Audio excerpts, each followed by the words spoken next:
Chairman সাহেব কইলেন, হাসান আলী, রাজাকার হইয়া পড়ো। 70 টাকা মাস মায়না, তার সাথে খুরাকি আর কাপড়। চেয়ারম্যান সাহেব আমার পাপের চেয়ে বড়, নেক ভক্ত পর হ্যাজগার লোক। তার ঘরের খাইয়া এত বড় হইলাম, আমার চামড়া দিয়া চেয়ারম্যান সাহেবের জুতা বানাইলেও ঋণ শোধ হয় না। তার কথা ফেলতে পারি না, রাজাকার হইলাম। জুম্মাবাদ চেয়ারম্যান সাহেব তার বিবিরে কদম বুসি কইরা গাট্টি মাথায় লইলাম। চেয়ারম্যান সাহেব কইলেন, আল্লাহর হাতে সুপর্দ হাসান আলী, আল্লাহ নেকবান, সাচ্চা দিলে কাম করবা, হালাল পয়সা খাইবা।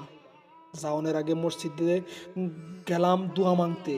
গিয়া দেখি মাবুদে এলাহি মসজিদের মাথার উপর একটা শকুন বইয়া আছে। 2 কোটির উপর বয়স, এত বড় শকুন দেখি নাই। মনটা বড় টানলো, বুকের মতো স্যাত কইরা উঠলো। আরো একবার মসজিদের উপর শকুন বইছিল, তখন আমি ছোট। চেয়ারম্যান সাহেবের বাড়িতে গরু রাখালের কাম করি। বাপজান কইলেন, হাসান, শকুন বইছে মসজিদে, বড় খারাপ নিশানা, কেয়ামত নজদিক, বালা মুসিবত হইব। বাপজানের কথা মিশা হয় নাই। কলেরায় দেশটা সাফা হইয়া গেল। মসজিদে মাওলানা সাহেব কইলেন, হাসান, তুমি রাজাকার হইতেছ শুনলাম। হ মাওলানা সাহেব, দোয়া মাংতে আইছি। ভালা করছো, ভালা করছো, পাকিস্তানের খেদমত করো, কিন্তু হাসান আলী, একটা কথা। কি মাওলানা সাহেব? শুনতাছি রাজাকার বড় অত্যাচার করে, মানুষ মারে, লুটপাট করে, ঘর জ্বালায়। দেখো বাবা, সাবধান, আল্লাহর কাছে জবাব দিয়ে হইবা, আখিরাতে নবীজির সাফায়াত পাইবা না। মনটা বড় খারাপ হইল, কামটা বোধহয় ভুল হইল। তখন আমার গ্রামের মধ্যে তখনও রাজাকার দল হয় নাই, আমরা হইলাম প্রথম দল। 7 দিন হইল ট্রেনিং, লেফট রাইট, বন্দুক সাপকরণের কাম কায়দা শিখলাম, গুলি চালাইতে শিখলাম, বেউনেট চার্জ করতে শিখলাম। মিলিটারিরা যত্ন করে সব শিখাইলো। তারা সব সময় কইতো, তুমি সাচ্চা পাকিস্তানি, মুক্তি বাহিনী কো একদম সাফ কর দো।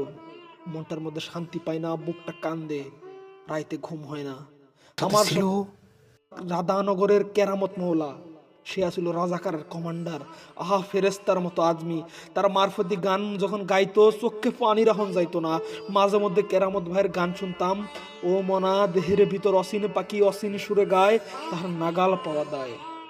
যখন হিন্দু ঘরে আগুন দেওয়া শুরু হইল, কেরামত ভাই কইলেন, এইটা কি কাণ্ড, কোনো দোষ নাই, কিছু নাই, ঘরে কেন আগুন দিব? উস্তাদজি কইলেন, ও হিন্দু হ্যাঁ, ও গাদ্দার হ্যাঁ।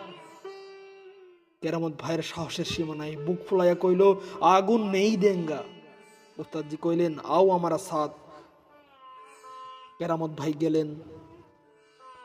2 দিন পরে তার লাশ ভাইসা উঠল নদীতে। ইয়া মাবুদে ইলাহি, ইয়া পরওয়ারদিগার, কি দেখলাম, কি দেখলাম! মাথা একেবারে ব্যাঠিক হইয়া গেল।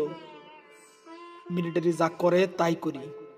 নিজের হাতে আগুন লাগাইলাম সতীশ পালের বাড়ি, কানু চক্রবর্তীর বাড়ি, পণ্ডিত মশাইয়ের বাড়ি। ইস, মনে হইলে কইলজাটা পুরায়। শেষমেশ মিলিটারি সারাফাত সাহেবের বড় পোলাডারে ধইরা আনলো। আহারে, কি কান্দন ছেলের, এখনো চোখে পানি আসে। বিয়ে পাশ দিয়ে এমএ পড়তো। যেমন সুন্দর চেহারা, তেমন আচার ব্যবহার। ভদ্রলোকের ছেলে যেমন অনের তেমন। একদিন বাজারে বইয়া আছি, সারাফত সাহেবের পোলালার সাথে আমার দেখা। আমার দেখে কইল, হাসান ভাই, ভালো আছেন? আমি একটা কামলা মানুষ, আমারে আপনি কনের কি দরকার? কিন্তু সেই ছেলে শিক্ষিত হইলে কি হইব, মনটা ছিল ফেরেস্তার। আহারে, বন্দুকের সামনে দাঁড়াইয়া কেমন কালা হইয়া গেল চেহারাটা। আমি একটু দূরে খাড়াইয়া আল্লাহ রাসূলের নাম নিতাছি, আমার মাথার গন্ডগোল হইয়া গেল। কি করতাম ভাইবা পাই না। শেষকালে ছেলেটা আমার দিকে চাইয়া কইল, হাসান ভাই, আমারে বাঁচান। ক্যাপ্টেন সাহেবের পাও জড়াইয়া ধরলাম, লাভ হইল না। আহারে ভাইরে, আমার কলজাটা পুরায়, আমি একটা কুত্তার বাচ্চা, কি করবাম ভাইবা পাই না। সন্ধ্যাকালে সারাফত সাহেবের বাড়িতে গিয়া দেখি ঘর দুয়ার অন্ধকার, ছেলেটার মা একলা বইয়া আছে। তারা কেউ গুলির খবর কয় নাই। আমার দেখা কইল, হাসান, আমার ছেলেটা বাচ্চা আছে। আল্লাহর দোহাই, হাসা কথা কইবা। আমি তার পাশ হইয়া কই গেলাম, আম্মাজি, বাচ্চা আছে, আপনার সাইডটা দানা পানি খান।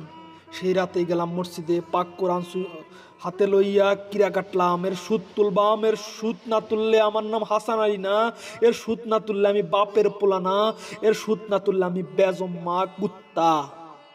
রাত্রে ক্যাম্পে ফিরতেই হাবিলদার সাহেব কইলেন, পূর্বের বাংকার একটা লাশ পইরা আছে। আমি যেন নদীর মধ্যে ফেলাইয়া দিয়ে আসি। কি সর্বনাশের কথা! ইয়া মাবুদে ইলাহি, গিয়া দেখি কবিরা চাচার ছোট মাইয়াডা, ফুলের মতো মাইয়া গো, 12-13 বছর বয়স। ইয়া মাবুদ, ইয়া মাবুদ, কাপড় দিয়া শরীরে ঢাইকা কইলাম, বোন মাফ করিস। এইটা কি চোখে পানি আসে কে? আরে পোড়া চোখ, এখন পানি ফালাইয়া কি লাভ? আগে তো দেখলি না, আগে তো আন্দা হইয়া রইলি। সাথের পোলা বান্ডির বড় পরিশ্রম হইতাছে, আল্লাহ আল্লাহ কইরা যদি রামদিয়া ঘাট পৌঁছাইতে পারি তয় রক্ষা। ইয়া মাহবুদ, এই পোলা বান্ডিরে বাঁচাইয়া রাখো গো। গরম পীরের দরগাত ছিন্নি মানলাম। আমি 3 কালের বুড়া, আমি মরলে কার কি? এক চেয়ারম্যান সাহেব ছাড়া আর কেউ একটা চোখের পানি ফেলাইতো না। মরণের পরে হাসরের মাঠে যদি কবিরা চাচার মাইয়ার সাথে দেখা হয়, তয় মাইয়ার হাত দিরা কইমু, বোন সুদ তুলছি, কও এখন কও তুমি আমারে মাপ দিছ কি দেও নাই?